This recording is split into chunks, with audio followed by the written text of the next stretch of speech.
guys, welcome back to my channel. So today I'm finally doing the video that I've been wanting to do and that you guys have been asking me to do for quite a while, my top 10 tips for acrylic painters. And we're gonna get started right off the bat with number one, and it's how to prepare your canvas. So I like to use gesso. Here I've got Daler Rowney acrylic gesso, and I shake it up. You just wanna give it a shake. Now there are other brands, you don't have to use this one, you can use any brand. And this is white, but it comes in different colors. So you can use a black gesso. There's a few other colors. There's even clear. There's white, which is really nice as well if you want to work on a white canvas. So I give it a shake, and then I just take a larger brush, depending on the size of canvas that you want to gesso, and just do one coat, one even coat, let it dry. Check the texture after. Sometimes it needs a little bit of a light sanding. What this gesso does is it creates a barrier between the canvas and the paint. It makes it easier to apply the paint. It makes it a little bit smoother, but the main thing for me and the biggest impact I get from the gesso and why it's so important is I love color. If you really want your colors to last and not fade, then gesso will do that. It'll protect that barrier so your paint won't soak into the canvas and dull over time. So if you're noticing that with your paintings, definitely try using some gesso and see the difference that'll make. Okay, so number two, that was number one. Now we're gonna go into number two. So tip number two, how to keep your acrylics from drying out so fast. I think I get this question more than any other question, and I've got a few different tips for you guys today. So number one, a fine mist spray bottle. You can give a light spray to your canvas and then just kind of spread your whole canvas just with a very, very thin amount. If the water is dripping off your canvas, that's way too much. Your paint is going to be too thin and that won't work unless you're wanting to use watercolors, but you're here for acrylics, so not watercolor.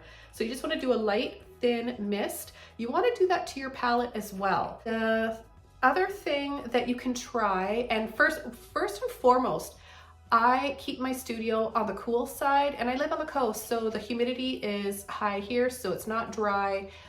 That really is a big key in keeping your acrylics from drying out fast, so turn the temperature down in your room. I'm also a fast painter, and that's just, I can't help it. I've always been like that. I think it's because I'm so passionate and I'm in that creative flow and I'm really excited while I'm painting.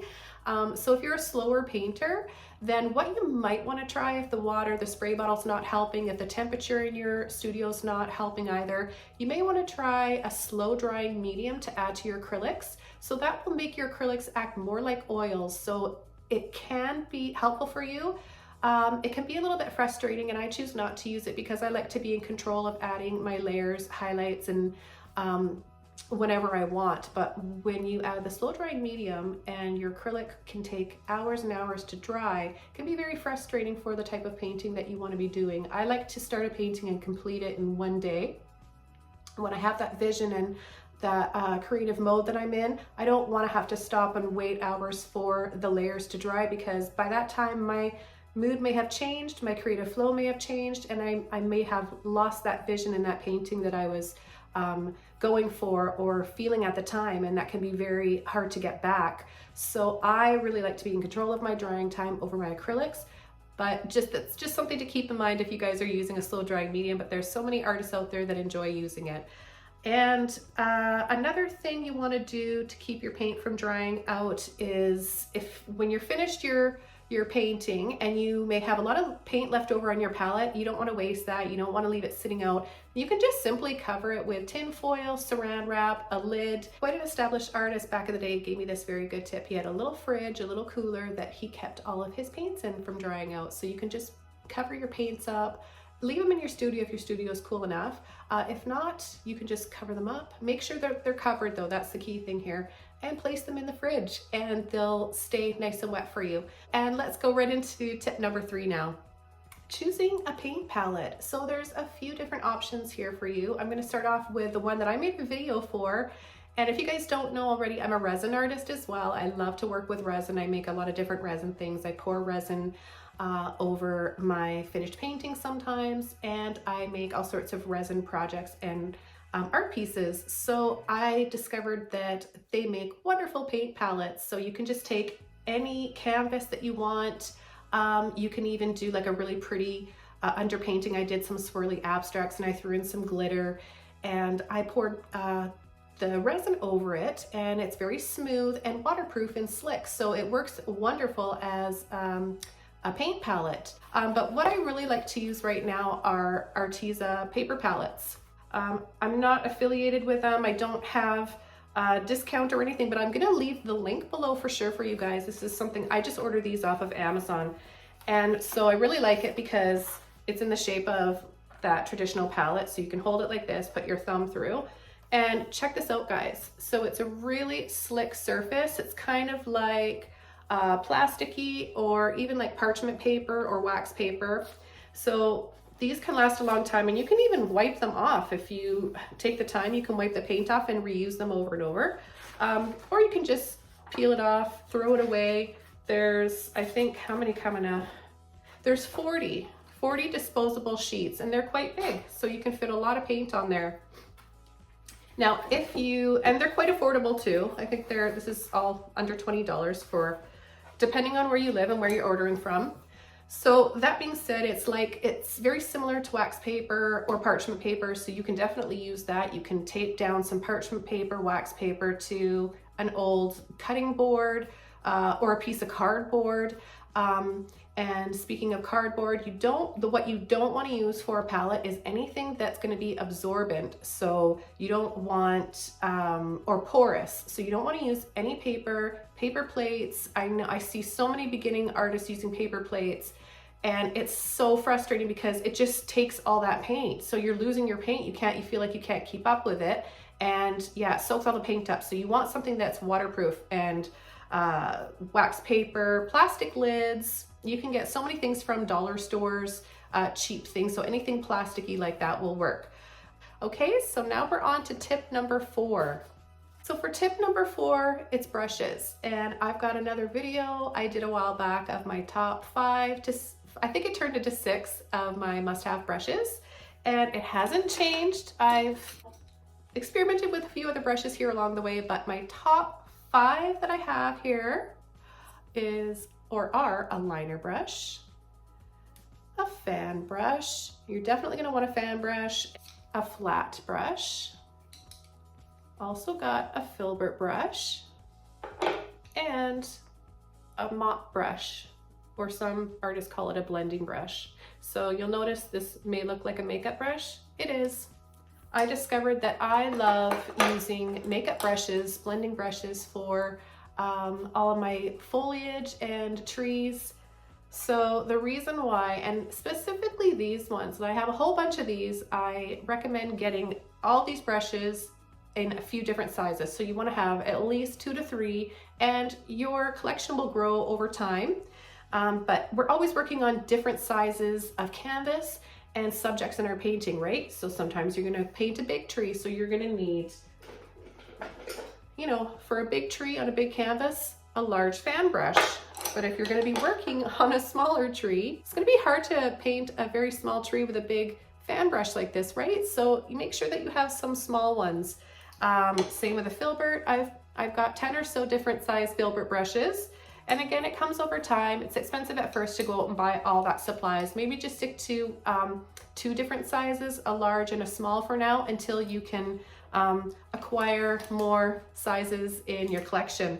But back to the makeup brushes, I like these because, and I've been getting these on Amazon for a few years now. First of all, because I like pretty things. It's iridescent, and it's like all those pastel rainbowy colors in there. I love it. It's so pretty. That's, to be honest, what really made me want to buy them. And I bought them as makeup brushes first. So I tried one of these, and it was amazing. It's so soft, but it's not too soft. It's just got enough give to it that it makes the perfect, it's so satisfying to use these, and it makes the perfect little bushes and foliage. And another huge plus is that I haven't lost a hair to these. I mean, I've been using these for months and months, and there's no hairs that are coming out. I will be demonstrating all these brushes for you guys in that other video that I've linked below this one. You can see a painting tutorial from start to finish with all my must-have brushes, slowly breaking it down step by step for you so you can see exactly how I use them, why I use them, and why you guys should use them too. When choosing paint brushes, it can be very personal and individual. All of mine are different. I, to be honest, never really look at the type of bristles when I'm choosing a brush. I just kind of feel it, kind of tap it, and I know the stiffness or softness that I want. I like how the handle will feel in my hand. So I'm not really going to recommend any specific bristles for you guys or brushes except for these ones, because these are just amazing. Other than that, it's really personal. I recommend just experimenting yourselves and finding the ones that work best for you. So there are some that are really expensive. You don't necessarily need to spend a lot of money to get a good brush. Tip number 5, underpainting. So you can see here, I've got a black canvas. I really love painting on a black canvas. I like painting on white canvases too, and a few other colors, but black to me is very exciting. I love the way the colors pop off the canvas. I love the instant shadow and contrast that I get from this.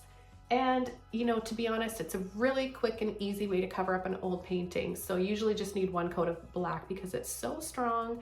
If you take white paint to cover up an old painting, you're gonna take like 3, sometimes even 4 coats of paint to cover it up. But if you just take black, it's a lot easier. So that's another big reason and tip why I like to use black paint to cover up a canvas with. There's other options. You can use black gesso. I think I touched over a few things about gesso at the beginning. There's different colors of gesso you can use. If you want to do 2-in-1, you know, kind of just get it all done, the gesso and your underpainting, then that's something to think about. Then you can, you know, skip a step. You're getting 2 things done at once. There's other colors to consider underpainting. A lot of artists like to use warm, rich tones, oranges, yellow ochre, burnt sienna, burnt umber. I love a bright, bright red. I kind of like to think about the main color. If I'm doing a painting that's going to have a lot of green in it, let's say a forest painting, something that's going to have a lot of green trees in it, then I like to think and look at the color wheel for the complementary color of that. I know that if I work on a red canvas, any shade of red, it doesn't matter. You can use bright, bright neon red. You can use a dark red. No matter what red it is, it's going to make your landscape or whatever you're painting stand out even more. It's just going to pop off the canvas. It's just kind of like a magical little thing that happens. Can't explain it. The colors really like each other. They're complementary. So that is something to try. It's not a necessity for a good painting. You don't need to have that underpainting. It's just something a little bit extra, and it's a tip for you guys. So I'm including that today in my top tips. Okay guys, tip number 6 is taking care and washing your brushes. Taking care of your brushes and washing them out is a must. Otherwise you're gonna be so upset and have to throw out those brushes. Acrylic paint is pretty unforgiving with clothes and brushes. Unless you catch it right away, sometimes you can get the paint out of your clothes. You want to make sure that you're washing your brushes out. Don't leave them sitting in water too long either. If you have your brushes in the water too long, that's going to kind of warp the handles. The paint's going to peel off. It's going to warp the shape a little bit. It'll make the bristles and the brush start to rot, and the bristles will start to come out. So it's not a good thing to leave them in water too long. And it's also not a good thing to leave your brushes out with paint on them. They're going to dry, they're going to be hard and stiff, and you're going to have to throw them away. And at the end of your painting sessions, the final wash of your brushes, I like to do just a lukewarm water with a very, very mild sober detergent, and then dry them off very carefully. Okay, so for tip number 7, tip number 7 today is take advantage of the quick drying aspect of acrylics. Acrylic paint dries so fast, and so many people get frustrated with that, but I love it and I take advantage of it all the time. So what you can do is apply filters over your paint when it dries quickly, and this is really, really fun to do. I'm going to demonstrate this right now for you guys. I'm just going to do a quick white wash over here, and then I'll dry that off. So I'm going to speed this up, and then you'll see what I mean about the layers.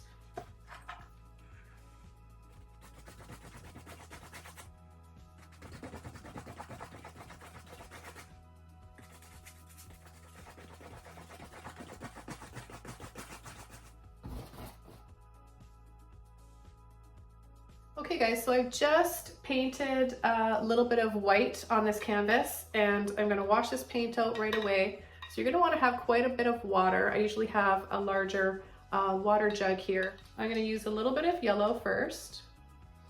I'm gonna put the yellow here.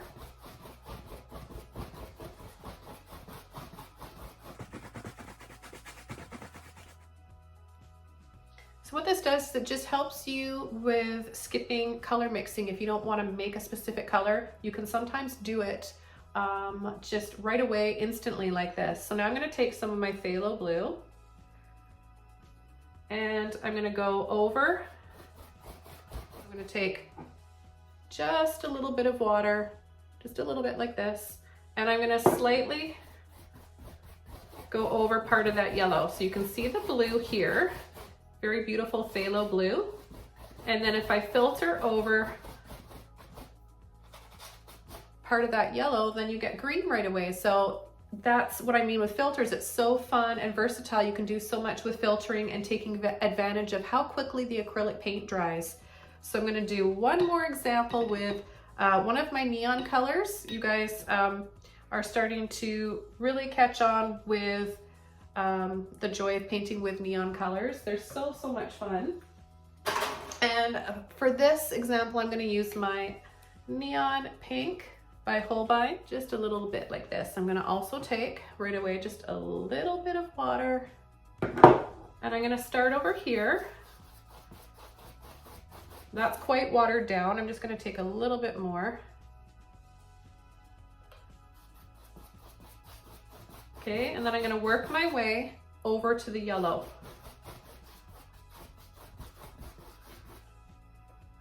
And depending on how much yellow you have underneath, the more peachy or orange it's going to look. Okay, so there you can see by layering, overlapping, filtering, whatever you want to call it, taking advantage of that quick drying aspect of the acrylics, you can create more colors instantly just by doing that on the canvas. And I can also make purple. If I take a little bit of the pink and go over the blue, of course you'll get some purple. So look how many different colors that we've made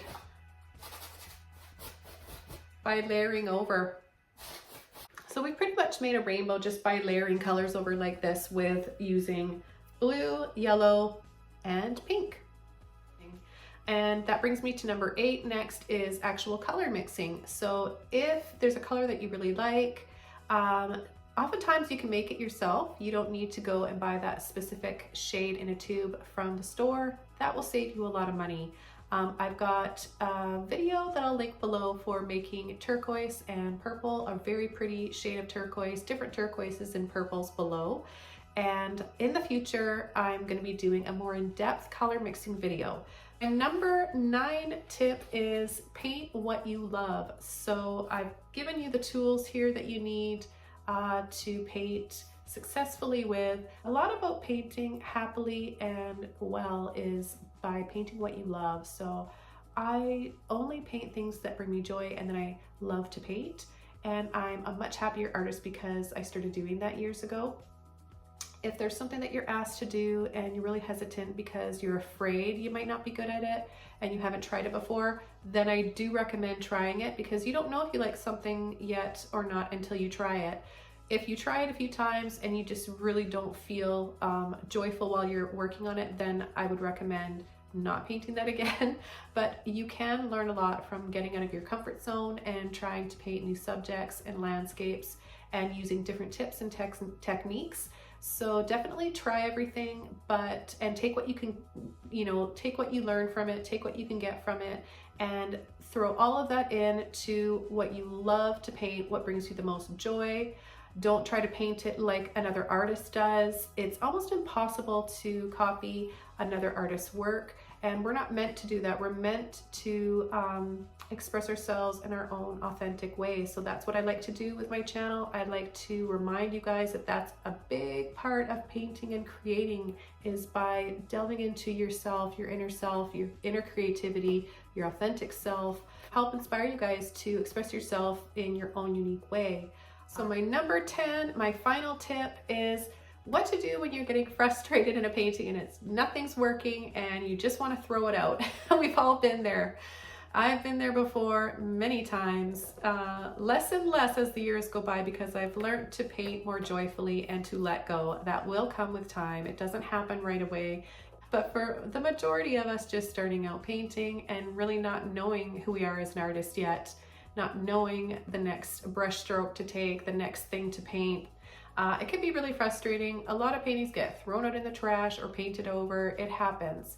So what I've learned over the years and my tips and tricks for overcoming that and getting through is, if something's going on in your life and you're upset or you're angry, it's subconsciously, without knowing it or realizing it or doing it on purpose, it's going to come out in your painting.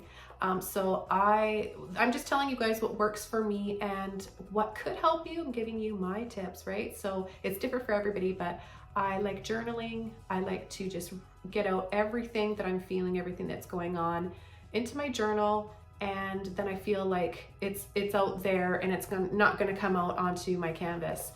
That being said, art is therapy, so you can get everything out onto your canvas if you want through art and color. But if you're trying to create a landscape or a specific image, then those are two different things. It's like apples and oranges. So there is art therapy for sure. A few other things that I like to do, I like to make sure that I'm getting outside for brisk walks, doing any kind of exercise, getting that fresh air. I like to walk in nature. I like to walk by the water. Listening to the birds sing, and we're very lucky here all year round. It's beautiful and green, and we live by the ocean, so that's really made me a much happier and more content artist as well.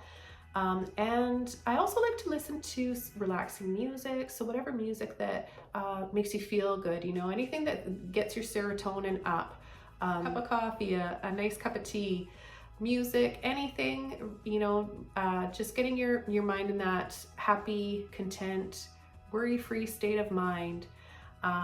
And sometimes, you know, we don't even know what colors we want to use. We don't know what we want to paint. And that can be the biggest part of frustration when you're beginning a painting, is I don't know where to start. You know, you kind of have that, instead of a writer's block that writers get when they're working on a story, we get a painter's block, don't we? We don't know what we want to paint. So I've had that so much over time, but what I always am drawn to and I always end up doing is, if I don't know what I want to paint, I just go through my paint colors, and I just pick out colors that are fun and that I like to use and I like to see and are visually stimulating to me. So I like to go for those bright colors. I love my neon colors. Those have brought me a lot of joy. And I will just start in an abstract sort of way, kind of just like that state of mind, if you can remember what it's like to be a child. And I touched on this a little bit in my last intuitive fantasy painting I did with all the cherry blossoms. I'll leave a link below for that, where I really take you step by step through what's going through my mind and my process of painting intuitively, so you can kind of understand what I'm feeling, what I'm thinking throughout my painting process a little bit more. But I'll just touch on it a little bit here. I loved color when I was a kid. My mom still has pictures of when I was like 3 years old, and I was doing stuff actually like this. I would take every color of crayon in the box, every single one. I had to use all of them. I couldn't leave any of them out, and I wanted to see all the colors. So, but oftentimes when we start in an abstract way like that and just create patterns, and you're calming your mind and your body and your spirit just by doing that, that can get you in that state of mind, and it starts to make you feel more creative, and things start to happen. You end up starting to see, I could see maybe a little house right there, or maybe there's a waterfall or a tree, and we start to use our imagination, and that's such a healthy thing. So it's actually a good thing if you don't have a reference photo and you don't know what to paint. It's really, really good for your mind. It's a nice little exercise to keep your brain healthy and keep those creative juices flowing and your imagination working. So with a blank canvas, not knowing what to do, pick a few colors, just have fun, like you were a kid and you had no expectation. You know, we had no fears when we were kids. We didn't worry about what anybody was thinking. We were just in that state of mind of having fun. And so that's what you want to get back into. And that's the best, I think, out of all of these tips. I think that should be number one before anything else, because it doesn't matter how many tools you have, what you have, the best canvas, the best brushes, the best paint. You can have all that stuff, all the tools, but if your mind's not in a good place and you're not approaching it freely with that state of mind and that way of thinking, you're not gonna be able to be a happy painter. So that is, I'm gonna leave you guys with that advice for today. Try to enjoy your process. I think that covers it for my top 10 tips for you guys. I could go on and on and on. I could have 100 different tips for you guys, but I want to let you know that every video, every tutorial, I'm actually showing you guys and teaching you so many different tips. So don't miss out, tap that bell, subscribe now to my channel if you want to get inspired and learn to become an authentic painter and delve into your own creativity. So thank you so much for joining me today. It's always nice to have you guys here in my studio with me. I look forward to it every week and I appreciate all your support. Take care, guys. Happy painting, and I'll see you soon in another video. Bye.